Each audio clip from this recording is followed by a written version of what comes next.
Hello and welcome to Living Life with Purpose. I'm your host, Phil Foster. Have you ever read the story about the time when Moses stood before a burning bush? You may remember, maybe you watched the movie The Ten Commandments. That's one of my favorite movies.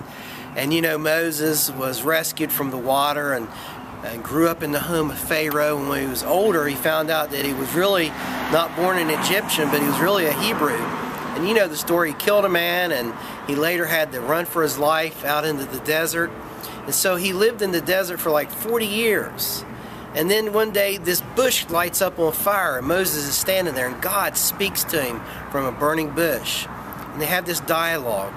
You know, the amazing thing about that is God had to send Moses, a very talented and gifted man, from the courts of Pharaoh out into a desert to teach him some stuff. You know, sometimes we talk about having a desert experience. Those times when we seemingly shut everything out of our life, we turn our cell phones off, we take our iPod and put it down and turn the music off, and we just get alone with God. And you know, many times people are so focused on what they're doing, they forget it's just as important to focus on what they're being. And we see that in the life of Martha and Mary.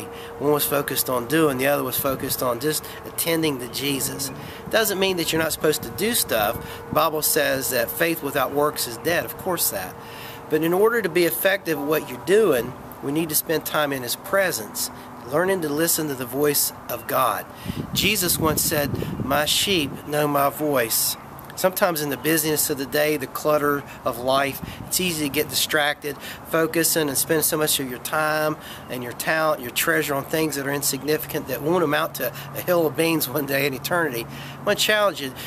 You don't have to end up in a desert like Moses, but I want to encourage you to find time to get alone with God and just be quiet. The Bible says, "Be still and know that I'm God." In the quietness of the moment, don't be surprised if you hear that still small voice of God speaking into your life, showing you the path you need to follow. Well, I wish I had more time to talk more about this, but until we get together again, may God bless you, and hey, have a great day.